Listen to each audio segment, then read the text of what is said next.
کہ سونے اور چاندیوں سے ان کی پیشانیاں اور پیٹھیں داغی جائیں گی اور کہا جائے گا ذوقو اب مزہ چکو اس مال کا جس کو تم جمع کرتے تھے. تو اس بات کو ہمیشہ خیال رکھنا چاہیے. اسلام نے جو کرائیٹیریا دیا ہے حال، مستقبل، ذاتی اور کاروباری ضروریات سے جو کچھ بھی زائد ہے وہ معاشرے کا حق ہے، وہ معاشرے پہ حق خرچ کرنا ہے. ہر مسلمان کی جو اللہ پہ یقین و اعتماد رکھتا ہے اس کی ذمہ داری ہے.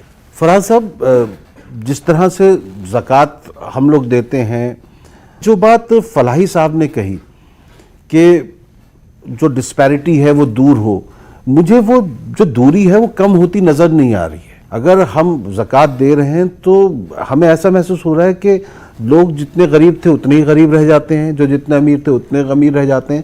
تو کیا زکوٰۃ کے نظام میں کچھ ہمارے ہاں پریشانی ہے کہ جس وجہ سے کچھ ایسے لوگوں کے پاس جا رہی ہے، یا اس زکوٰۃ جو سلیقے سے تقسیم نہیں ہو رہی؟ میں اس بات کا قائل ہوں کہ زکوٰۃ کو ہم لوگ چینلائز نہیں کر پا رہے.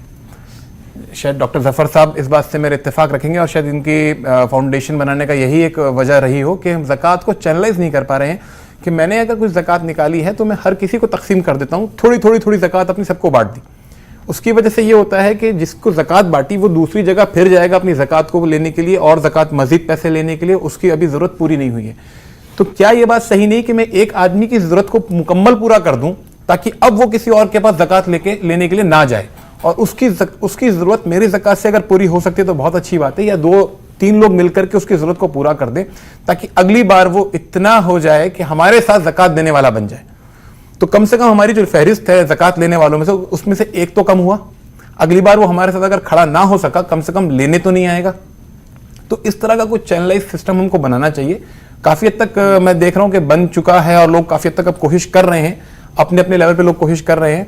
تو اگر ایسا چینلائز کر کے ہم رکھیں گے تو مجھے ممکن ہے، امید ہے کہ انشاءاللہ یہ ہم اس ڈسپیرٹی کو کم کر پائیں گے. زکوٰۃ جو ہے وہ ریاست کا حق ہے. یعنی اگر مسلم ممالک ہوتے ہیں اور مسلم اسٹیٹ ہوتے ہیں اور وہاں پہ جو زکوٰۃ دی جاتی ہے وہ اسٹیٹ کا حصہ ہوتا ہے. جیسے انکم ٹیکس ہم دیتے ہیں اسی طرح زکوٰۃ جو ہے وہ لی جاتی ہے، اور پھر اسٹیٹ جو ہے وہ اس کو ایکولی ویلفیئر میں جتنے بھی مصارف ہو سکتے ہیں انسانی فلاح و بہبود کے لیے اس میں خرچ کر سکتی ہے. اسٹیٹ کا یہ حق ہے. لیکن چونکہ انہوں نے جو بات کہی، اور ظفر صاحب کی جو زکوٰۃ فاؤنڈیشن ہے وہ بالکل صحیح ہے کہ ہم آرگنائزڈ وے میں زکوٰۃ نکال رہے ہیں، صدقات نکال رہے ہیں. اگر آپ اس کو کیلکولیشن کریں کہ ہمیں سرکار اور گورنمنٹ کی کسی امداد کی ضرورت ہی نہیں پیش آئے گی، جتنی زکوٰۃ ہمارے ہاں نکل رہی ہے اگر اس کا پراپر یوٹیلائزیشن کر دیا جائے تو سرکار کی کسی ایڈ کی اور کسی دوسری امداد کی ضرورت نہیں پڑے گی. ہماری خود کی زکوٰۃ اتنی اچھی ہے نکل رہی ہے کہ وہ اس سے ہماری جو اپنی کمیونٹی ہے اس کے فلاح و بہبود کے ہر طرح کے، چاہے تعلیمی ادارے قائم کرنے ہوں، چاہے میڈیکل انسٹیٹیوشنز قائم کرنے ہوں، یا اور اس طرح کی غربا کی، مسکین کی اور یتیموں کی مدد کرنی ہو. مسئلہ یہی ہے کہ ہم نے اس کو آرگنائز وے میں، ہمیں مغرب سے سیکھنا چاہیے. سر مغرب نے اسی چیز کو، یعنی یورپ میں آپ جائیں تو انہوں نے بہترین عمدہ ادارے قائم کر دیے ہیں، اس کو منظم کر دیا ہے. اور ایک ساتھ اور جو چیز ہم نے کہی، انہوں نے عزت نفس مجروح نہیں ہوتی وہاں پہ کسی شخص کی. یہاں پہ جو ہے جب آپ زکوٰۃ دیتے ہیں ہم، تو ہمیں اس بات کا خیال رکھنا چاہیے. بہت سارے لوگ کرتے ہیں اس بات کا خیال، میں اس بات کہیں کہ سامنے والے کی عزت نفس یعنی اس کی ڈگنیٹی، اس کی سیلف ریسپیکٹ جو ہے وہ مجروح نہیں ہونی چاہیے. ہمیں کسی کی مدد کرتے وقت بھی یہی خیال کرنا چاہیے اور زکوٰۃ دیتے وقت بھی یہی خیال. ابھی بات کریں گے کن لوگوں کو. ظفر صاحب، آپ کی زکوٰۃ فاؤنڈیشن آف انڈیا جو ہے وہ بہت کام کر رہی ہے، کافی بڑے لیول پہ بھی کام کر رہی ہے. آپ کو کیا محسوس ہوتا ہے کہ کیا زکوٰۃ کو چینلائز کرنا چاہیے؟ جو بکھرا ہوا معاملہ ہے اس کو کس طریقے سے ایک نقطے پر لایا جائے جس سے کہ جو بات فلاحی صاحب کہہ رہے ہیں کہ پھر ہمیں کسی چیز کی ضرورت ہی نہیں پڑے گی، کیا ایسا ممکن ہے؟ زکوٰۃ کی جب اس کا جو تصور آیا شروع میں قرآن کے ذریعے، تو جو پہلی آیت اتری تھی اس تعلق سے وہ ان حالات میں تھی کہ غزوے میں، لڑائی میں جانا تھا حضور صلی اللہ علیہ وسلم کو، اور انہوں نے کچھ ساتھیوں سے اپنے کہا تھا چلنے کے لیے، تو اس میں سے کچھ لوگ بہانہ بنا کے رک گئے تھے. لیکن جب حضور صلی اللہ علیہ وسلم تشریف لے گئے اس کے بعد انہیں احساس ہوا کہ ہم نے تو بہت غلطی کی. تو انہوں نے، اچھا وہ بڑے پیسے والے لوگ تھے، انہوں نے اپنے کو کھمبے میں باندھ لیا اور کہا ہم اپنے کو نہیں کھولیں گے جب تک حضور صلی اللہ علیہ وسلم آئیں گے، وہ ہمیں معاف کر دیں، وہی کھولیں گے. تبھی کھانا پینا بھی نہیں کیا. خیر غزوے سے واپس تشریف لائے اور معلوم ہوا تو انہوں نے ان کو کھولا اور یہ